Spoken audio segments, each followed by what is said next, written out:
mes amis, et cette nouvelle vidéo, je suis heureux de vous retrouver aujourd'hui pour un petit test au banc d'essai. Alors, on en avait parlé ensemble sur la chaîne, dans une des vidéos précédentes. C'était de faire un petit test au banc entre une transmission, on va dire, grosse chaîne d'origine, et une transmission petite chaîne type compétition. Tu le sais ou pas, en général, sur les motos de compétition, on met une couronne légère, une petite chaîne, etc. en fait, pour éliminer des pertes. Si tu veux, la transmission génère une perte. Et plus tu as une petite chaîne, moins tu as de pertes, évidemment. Donc aujourd'hui, on va essayer de regarder un petit peu ce que ça change. Là, en l'occurrence, sur une 125 CBR, pour voir si on gagne un petit peu, beaucoup, moyennement. Donc on va voir tout ça. Allez, c'est parti.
You're stronger now than you ever been.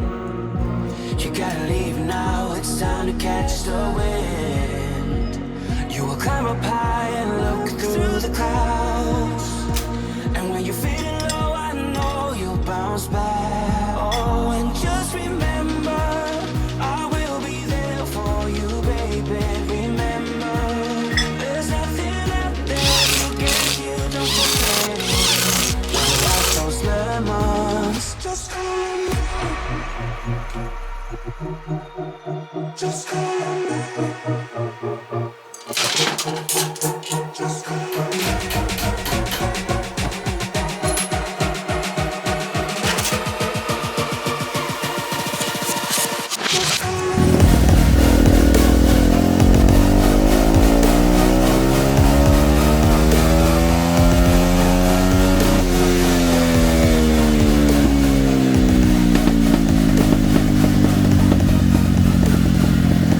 Alors, nous voici devant l'écran, on passe au petit bilan. Alors, ça, c'est le premier passage que j'ai fait. Alors, tu le vois, 13 chevaux 3.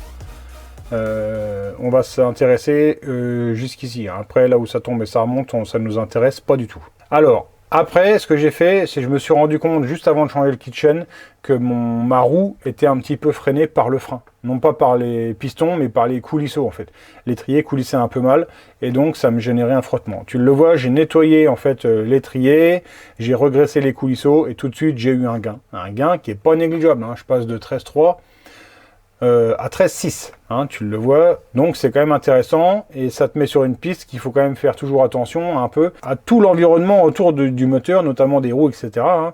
Une roue qui freine, bah, tout de suite tu vois, ça génère des pertes. Allez, on garde la courbe avec le frein libéré, et maintenant je mets la petite chaîne.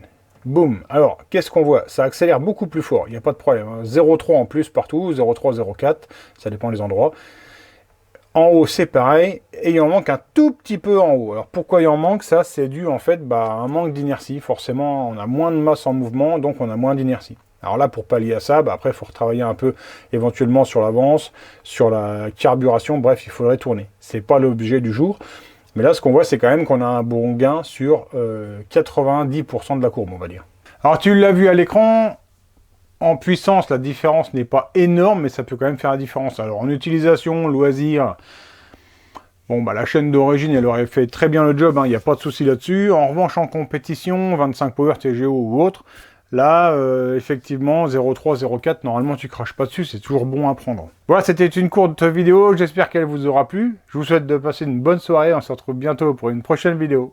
Ciao, bye!